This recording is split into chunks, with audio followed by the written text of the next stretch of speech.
이 모압 여성인 이 룻이 이스라엘 백성인 이 시어머니 나오미와 함께 하기 위해서 룻은 포기하는 것이 있습니다. 무엇을 버렸는가 하면 조국을 떠났고 그리고 타국으로 이주한 사건입니다. 이것은 참 어려운 일이죠. 사실 지금이라도 이민을 가려고 한다는 것도 사실 쉽게 결정할 수 있는 일이 아닙니다.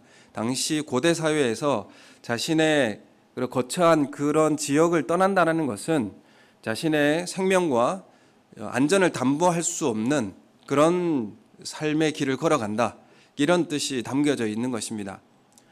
사실상 자신의 본토 친척 아비집을 떠난 사람이 있습니다. 누구죠? 아브라함이죠. 아브라함도 자신의 그 나라 그리고 친척과 자신의 살던 터전을 떠나서 하나님이 지시한 땅으로 가게 된 결단을 한 사람입니다.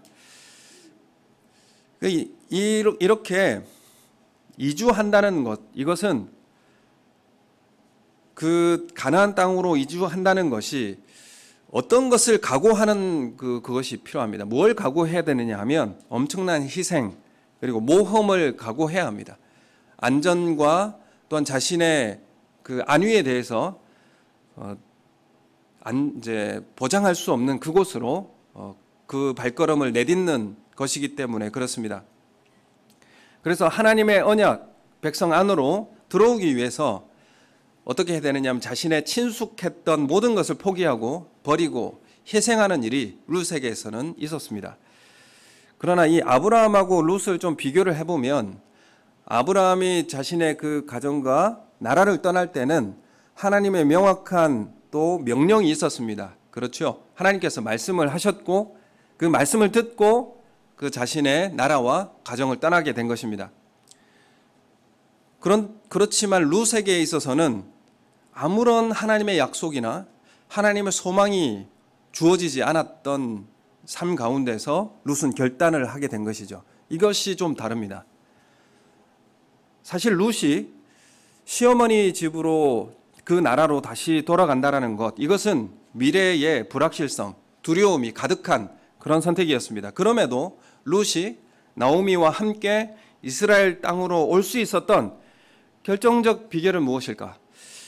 이스라엘 백성 이스라엘 땅으로 베들레헴으로 돌아갈 수 있는 결단을 한 이유가 뭘까요? 하나님의 음성도 없었고 하나님의 명령도 없었습니다. 무엇이 룻을 이스라엘로 가게 했습니까? 그리고 무엇이 룻으로 하여금 하나님의 백성이 되겠다라고 하는 결단을 가지게 했습니까? 우리 8절 말씀을 한번 보았으면 좋겠습니다. 1장 8절 우리 함께 읽겠습니다. 시작. 너희는 각기 너희 어머니의 집으로 돌아가라. 너희가 죽은 자들과 나를 선대한 것 같이 여호와께서 너희를 선대하시기를 원하며. 아멘. 지금 시어머니가 다시 베들레헴으로 돌아가기로 그렇게 작정을 하고 돌아가는데 두 며느리가 따라 나섭니다. 그럴 때에 시어머니가 이렇게 말합니다. 너희 어머니의 집으로 돌아가라. 그리고 돌아가면 하나님께서 우리를 선대하셨던 것처럼 너희를 선대하셔서 인도하실 것이다. 이렇게 말합니다. 사실 이 나오미의 가족이 이스라엘에서 나와서 남편도 죽고 그리고 두 아들마저도 다 죽게 되어져서 이제는 아무런 소망이 없는 그런 상황에서 다시 이스라엘로 돌아가게 됩니다. 그렇지만 자신은 돌아가지만 두 며느리는 타국에서 얻은 며느리이고 자신의 그 나라를 떠나야 하는 그 상황에서 나를 따라와 봐야 소망이 없으니까 다시 어머니의 집으로 돌아가서 새로운 가정을 꾸리고 새 출발을 하라고 그렇게 말하고 타이르고 있는 것입니다. 선대하다, 이 말이 오늘 말씀에 두 번 나오게 되는데 선대하다라는 말의 의미가 원어로는 오늘 제목 말씀과 같이 헤세드라는 그런 단어로 사용됩니다. 헤세드. 그런데 이 헤세드라고 하는 이 원어의 뜻이 어떤 의미인가라고 할 때에 긍휼, 은총을 베풀다 이런 의미가 있습니다. 헌신적 사랑 이런 의미를 내포하고 있는 단어입니다. 그래서 하나님께서 너희를 선대할 것이고 그리고 그렇게 되기를 원한다. 이렇게 원한다라고 축복해 주는 것이죠. 그래서 이 헤세드라고 하는 이 단어가 이 사전적으로 어떤 의미가 있냐면 약한 사람이 어려움에 처했는데 그럴 때에 강자는 그럴 의무가 없음에도 자발적으로 보이는 충성이라고 합니다. 자발적으로 보이는 충성. 사실 충성이라고 하는 것은 약자가 강자에게 보이는 헌신적 표시가 충성이지 않습니까? 그런데 여기에서는 강자가 약자에게 보이는 헌신의 표시, 그것을 충성이라고 합니다. 그래서 이것은 이제 쉽게 말하면 긍휼, 은혜를 베풀다, 은총을 베풀다, 그런 의미가 담겨져 있는 것이죠. 강자가 약자에게 하는 그런 충성된 일, 그것을 긍휼, 은총을 베풀다, 그런 의미로 말하는 것이죠. 그래서 9절의 말씀에도 보면 여호와께서 너희에게 허락하사 각기 남편의 집에서 위로를 받게 하시기를 원한다. 지금 나오미는 너희는 다시 너희 가정으로 돌아가서 다시 남편을 얻고 그리고 새롭게 출발하여서 위로받는 그런 삶을 살았으면 좋겠다. 굳이 나를 따라와서 고생 같이 할 필요 없다. 이렇게 지금 타이르고 있는 것입니다. 이 지금 나오미의 말에는 며느리들이 정말 행복하기를 진심으로 기원하는 마음이 담겨 있습니다. 정말 너희들이 잘 살았으면 좋겠고 너희가 정말 행복하게 살았으면 좋겠다라고 하는 그런 기원하는 마음이 드러나 있고 이 마음을 이 두 며느리가 깨닫고 나서 크게 소리 높여 울었습니다. 함께 부둥켜 안고 울었습니다. 우리는 헤어질 수 없는데 어떻게 우리에게 그렇게 말을 하십니까? 라고 이 두 며느리는 소리 높여 함께 울었습니다. 사실 앞서서 질문 드렸던 룻이 모압 사람의 여인이고 남편도 이제 죽게 되어 과부가 되었는데 어떻게 나오미를 따라서 이스라엘로 가게 된 결심을 왜 하게 되었는가? 하나님의 명령도 없었고 하나님의 그런 인도하심도 자신에게 명확하게 주신 말씀이 없었는데 왜 룻이 나오미를 따라서 이방 땅으로 가게 될까요? 그것은 시어머니의 나오미의 따뜻한 마음과 그 시어머니의 태도 때문에 룻은 시어머니를 따르기로 결심한 것입니다. 이것이 그 이유입니다. 이 나오미의 헤세드로 인해서 룻은 자신의 고향, 친척, 자신의 신까지 버린 그런 일을 결심하게 된 것입니다. 그래서 지금 룻이 자신의 친척과 고향과 그것을 포기하고 이스라엘 땅으로 들어가기를 원하는 그런 결단을 한 이유는 언제 어디서나 변치 않는 이 따뜻한 마음과 시어머니의 태도 때문에 가능했다라는 것을 분명히 말하고 있습니다. 14절 말씀에 우리 함께 읽겠습니다. 시작. 그들이 소리를 높여 다시 울더니 오르바는 그의 시어머니에게 입맞추되 룻은 그를 붙쫓았더라. 아멘. 오르바는 모압으로 돌아가게 됩니다. 그리고 룻은 끝까지 시어머니를 따라서 그를 붙쫓았더라. 이렇게 말하고 있습니다.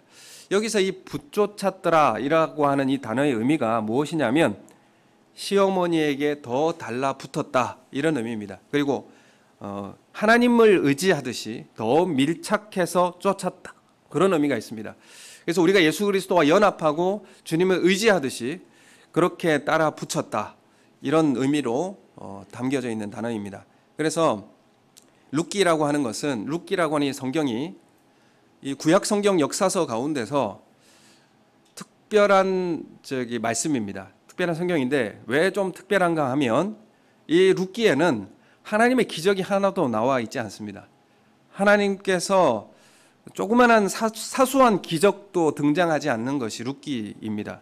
그리고 룻기에는 한 가지 또 다른 그 특성이 있는데 그건 뭐냐면 하나님께서 직접 말씀하시는 그 말씀의 인용도 없습니다. 하나님께서 이렇게 말씀하셨다라고 하는 그런 인용구가 하나도 없습니다. 그러니까 룻기서에는 하나님의 말씀도 없고 그리고 여기에는 하나님의 기적도 나타나고 있지 않는 성경이 바로 룻기서입니다. 말씀이 들려지지 않고 기적이 나타나지 않으면 어떻습니까? 우리의 삶에도 하나님의 말씀이 우리에게 명확하게 주어지지 않고 그 하나님의 일하시는 초자연적인 그런 역사가 일어나지 않는다면 우리는 어떻게 느끼게 되죠? 하나님께서 안 계시는 것처럼 그렇게 우리도 느껴지지 않습니까? 우리는 이 룻기서를 볼 때에 하나님께서 어떻게 이스라엘의 역사에 강력하게 역사하고 개입하고 계시는지를 우리는 확인할 수 있습니다. 이 역설적이죠. 하나님 말씀도 없고 기적이 없는데 어떻게 하나님께서 이스라엘의 역사 가운데 강하게 개입하고 계시는지 그것을 우리는 이 룻기서를 통해서 확인할 수 있는 것입니다. 오늘 이 룻기서에는 그래서 이 시어머니를 통해서 나타난 이 헤세드, 보아스를 통해서 나타난 이 헤세드, 그러니까 이러한 따뜻한 마음이 하나님의 말씀이라고 가르쳐주고 있습니다. 그리고 이런 따뜻한 긍휼이 하나님의 기적이라고 말씀하고 있습니다. 오늘 룻기서에는 그래서 헌신적 사랑, 희생적 자비, 따뜻한 긍휼이 하나님의 말씀이자 하나님의 기억이라 이렇게 우리에게 말씀해 주고 있는 것입니다. 그래서 룻기서에는 하나님의 말씀이 나타나지 않고 기적이 나타나고 있지 않는데 무엇이 하나님의 말씀이고 무엇이 하나님의 기적인가? 그것은 따뜻한 사랑의 긍휼이 하나님의 말씀이요 따뜻한 선대한 것이 하나님의 기적이다 이렇게 말씀하고 있는 것입니다. 이 자신의 안전과 안위를 포기하면서까지 시어머니를 돌본 이 룻의 인생은 헤세드라고 하는 이런 정신으로 룻기서에 가득 채워져 있습니다. 나중에 보아스가 아무런 대가 없이 룻을 품어주었던 것에서 다시 또한 헤세드를 또한 우리는 하나님의 그 자비와 은혜를 확인할 수 있게 되는 것입니다. 사사시대는 오늘 이 헤세드가 실종된 그런 시대입니다. 오늘 룻기서 1장 1절 말씀해 보면 어떤 때에 지금 룻기가 이제 시대적으로 나타나 있는 시대입니까? 사사들이 치리하던 때, 그러니까 사사시대의 그 중심에서 나타난 일들을 소개하고 있는 말씀이 룻기서입니다. 사사시대는 어떤 시대입니까? 사사시대는 헤세드라고 하는 것이 그 헌신적 사랑과 자비와 긍휼이 실종된 시대가 바로 사사시대입니다. 이 사사시대에는 어떻게 나타납니까? 개인과 민족과 지파 간의 음모와 배신과 강탈과 살인과 전쟁이 난무한 그런 시대가 바로 사사시대였습니다. 하나님의 거룩한 말씀을 소유한 이 하나님의 언약 공동체가 어떤 사회가 되었습니까? 양육강식, 힘 있는 자가 빼앗고 착취하고 강탈하고 전쟁이 난무한 그런 시대가 바로 사사시대였다라는 사실을 말씀하고 있는데 그 시대 중심에서 룻기는 어떻게 나타나고 있습니까? 타인을 위해서 자신을 희생하고 헌신하는 그런 헤세드의 정신과 그 마음을 실천했던 그 말씀이 바로 룻기서 말씀이라는 것입니다. 그래서 오늘 룻기서에 나타나는 룻과 보아스가 보여준 이 헤세드는 사사시대의 어둠을 밝히는 등불이 되었습니다. 어둠을 밝히는 등불이 되었고 또한 이 등불이 하나님은 다윗 시대의 큰 횃불로 바꾸어 놓았던 그 역사적 개입이 명확하게 나타나는 것입니다. 그럼 우리가 하나님께서 룻과 보아스가 결혼하게 되고 누구를 낳습니까? 오벳을 낳게 되고 오벳은 누구를 낳습니까? 이세 다윗. 다윗에게로 이렇게 이어지는 계보를 이어가게 됩니다. 하나님의 말씀이 나타나지 않고 기적이 나타나고 있지 않지만 하나님의 놀랍게 개입하시는 하나님의 섭리의 역사가 드러나고 있는 말씀이 바로 룻기서라는 것을 우리에게 말하고 있는 것입니다. 우리가 이 서로에게 따뜻한 긍휼이 하나님의 기적이라고 말하고 있고 우리가 서로에게 따뜻한 마음을 나누고 사랑하는 것이 헌신적 사랑을 나누는 것이 하나님의 말씀이라고 룻기서는 우리에게 가르쳐주고 있는 것입니다. 여러분 우리는 우리 교회와 우리의 사회, 우리 공동체 안에서는 이 헤세드, 헌신적 사랑과 긍휼의 마음이 실제로 실천되고 있습니까? 우리에게 이 질문을 하게 하는 것입니다. 말씀을 많이 알고 또 지식적으로 실력을 쌓는 일에 우린 열심히 하고 있습니다. 또 어떤 일을 행사를 처리하고 일을 처리하는 데 있어서 일의 시작과 끝을 잘 맺고 추진하는 그런 능력도 갖추려고 노력을 많이 합니다. 그리고 우리는 또한 기도의 능력을 가지길 원하여서 경건하고 신령한 것을 소유하도록 그렇게 많이 매진하는 우리의 그런 기도 생활 우리가 갖추고 있습니다. 그렇지만 우리 교회가 하나님의 마음에 부합한 그런 따뜻한 긍휼이 있는지 물어본다면, 그런 하나님의 헌신적 사랑이 우리 서로에게 나타나고 있는지 물어본다면 우리 뭐라고 대답하겠습니까? 오늘 우리에게 정말 혼탁한 이 시대, 사사시대의 그런 양육강식의 어두운 그 시대에 주님은 우리에게 이런 따뜻한 긍휼과 사랑으로 인하여서 등불을 밝히라고 우리에게 말씀하고 있습니다. 이 등불이 하나님의 나라를 세우고 통치를 가져오는 횃불로서 역사할 것이라는 것을 이 룻기서는 우리에게 강하게 말씀하고 있는 것입니다. 1991년도에 구소련 연방이 붕괴되었습니다. 그러면서 동유럽 쪽의 나라들이 독립을 하게 되고 독립을 하면서 정권 교체들이 일어나게 되었습니다. 그 가운데서 가장 비극적인 일이 일어난 것이 유고슬라비아 연방공화국의 해체 과정에서 일어났던 그런 많은 비극적인 일들이었습니다. 한때는 그 유고슬라비아 연방 국가가 한 나라였지만 그것이 분열되면서 인종 청소라는 끔찍한 집단 학살들이 일어나게 되었습니다. 내전이 일어나서 10만 명 정도가 사망하게 되어지고 1만 5천 명의 여성들이 성폭행을 당하게 되고 220만 명의 이재민들이 실향민들이 발생하게 되었습니다. 그런데 이 전쟁의 피해자의 대부분이 누구냐 하면 보스니아의 무슬림들이 많은 고통을 당했습니다. 그 4개 연방공화국들이 정교회, 그러니까 교회, 카톨릭, 그리고 무슬림 이렇게 여러 다른 종교를 가지고 있는 연방공화국이었는데 그것이 분열되고 싸우면서 이 종교 간의 대립, 그리고 인종 간의 대립 가운데서 수많은 사람들이 학살당하고 인종 청소가 이루어지게 된 것입니다. 그 중에 가장 많은 희생을 당한 지역이 무슬림이었던 보스니아였습니다. 그래서 이 세르비아 이 정교인들, 이 교회죠. 동방정교, 정교회 교인들이 이 보스니아 사람들, 무슬림 사람들을 무참하게 학살을 했고 인종 청소 수준의 잔인함으로 수행되었습니다. 그래서 이 보스니아 내전은 세계 2차 세계대전 이후에 유럽에서 발생한 전쟁 가운데 가장 끔찍한 사건으로 그렇게 기억되고 있습니다. 이 슬로베니아와 크로아티아 독립전쟁 당시에 그 크로아티아의 오시에크 시의 시장이라고 하는 사람이 있었습니다. 이 크라마릭이라고 하는 이 시장이 있는데 이 내전 가운데에서 이 전쟁의 참상을 알리기 위해서 미국에 있는 고든 코넬 신학대학교의 교수님인 쿠즈믹 교수님에게 국제 전화를 걸었습니다. 이 쿠즈믹 교수님은 선교 신학을 가르치고 있었던 그런 교수님이었습니다. 당시에 이 지역 크로아티아의 오시에크 시가 아비규환이었습니다. 그래서 이 크라마릭 시장이 이 발칸 반도의 참혹한 상황을 전하면서 이렇게 그 교수님에게 전합니다.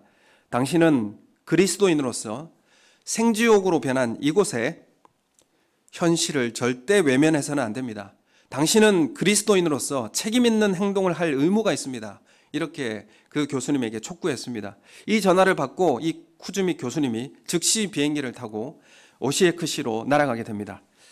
근데 오시에크시로 도착하면서 들어가게 되는데 오시에크시에서 탈출하려는 이 피난민의 행렬이 끊이지 않는 상황에서 그 행렬을 거슬러 올라가서 반대 방향인 오시에크시로 들어가게 됩니다. 그 현장에서 전쟁의 참혹한 상황을 확인한 이 쿠즈믹 교수가 바로 미국에 있는 교회 지도자들을 소집했고 그 교회를 통하여서 아가페 인도주의 구호 및 개발 기구를 만들게 됩니다. 아가페 기구라고 하는 구호 기구를 만들게 되어지고 그걸 통해서 이 전쟁 상황에 들어와서 구호 활동을 나서게 되었습니다.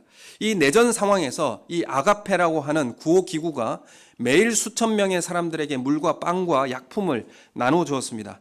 그래서 이 구호 단체가 민족과 종교와 인종에 상관없이 모든 사람에게 공평하게 그리스도의 사랑을 전달을 했습니다.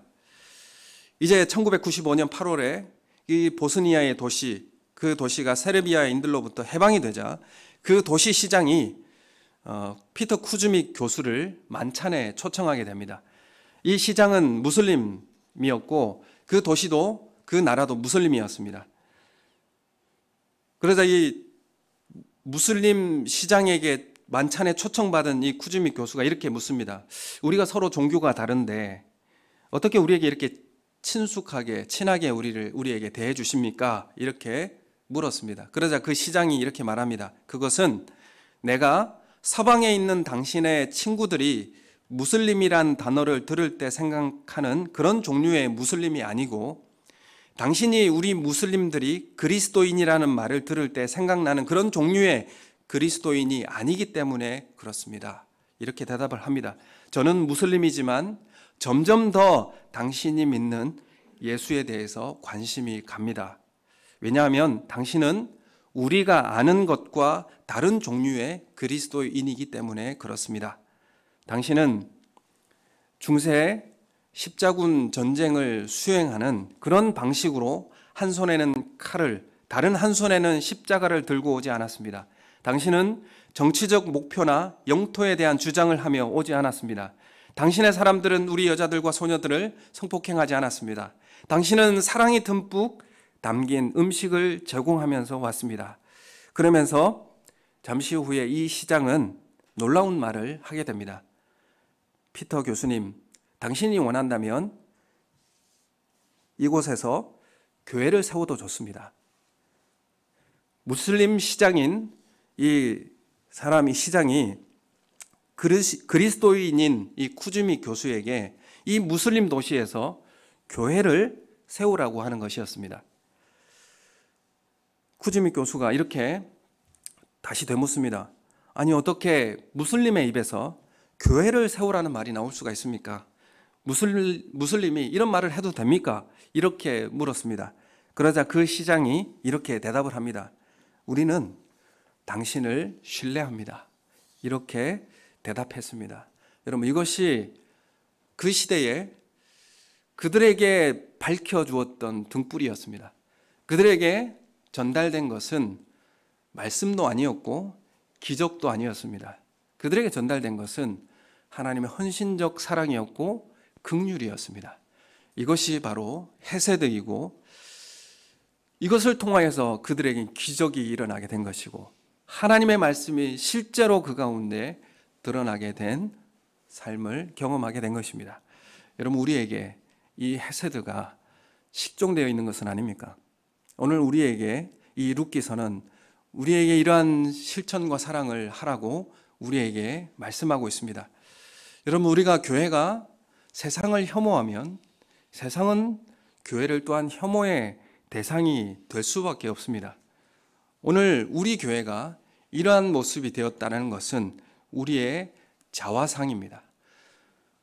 한번 우리는 그리스도인으로서 한번 약속을 했으면 언제든지 어떻게든지 지키려고 노력할 수 있는 그런 모습의 사람이 되어야 하는 것이죠. 그리고 내 것을 기꺼이 남과 나눌 수 있는 그런 삶을 살아야 하는 것입니다. 어려운 사람을 보면 그냥 지나쳐서는 안 되는 그런 삶을 우리에게 요구받는 것입니다. 사사시대 중심에서 룻기는 그 중심에서 하나님의 헌신적 사랑과 긍휼을 보여준 그 어둠의 시대를 밝혀낸 등불이었습니다. 오늘 이 시대에 우리의 삶이 말씀이 어떻게 증거됩니까? 어떻게 하나님의 기적이 드러나게 되어 있습니까? 여러분 우리가 구호를 외치고 우리가 그 십자가의 그 정치적 힘을 과시하고 드러난다고 기적이 일어나겠습니까?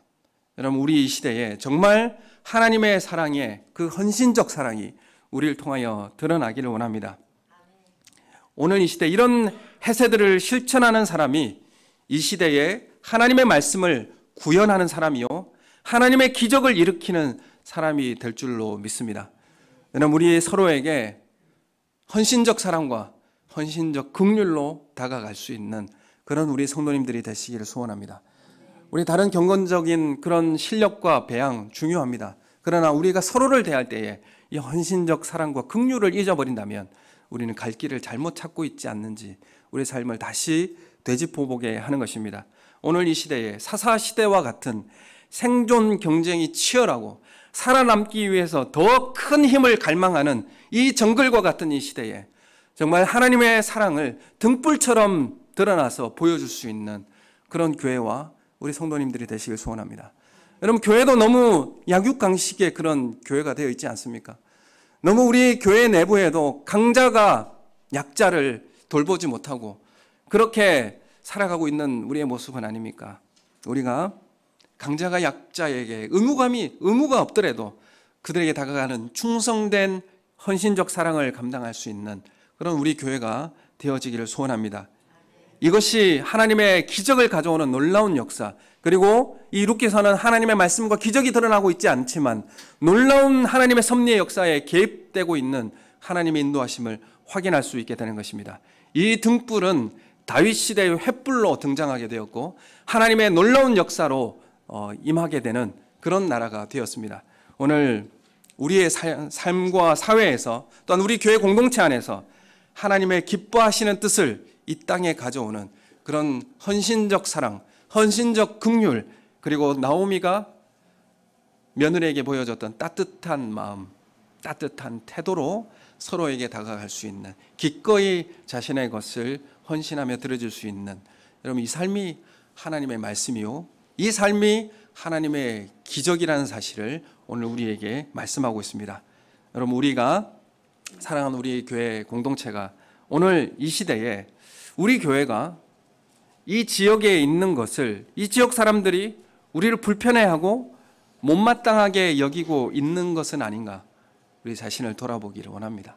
그리고 우리가 이러한 어두운 시대에 하나님이 기뻐하시는 뜻을 이 땅에 가져올 수 있는 그런 우리 교회와 우리 성도님들이 되시기를 예수님의 이름으로 소원합니다.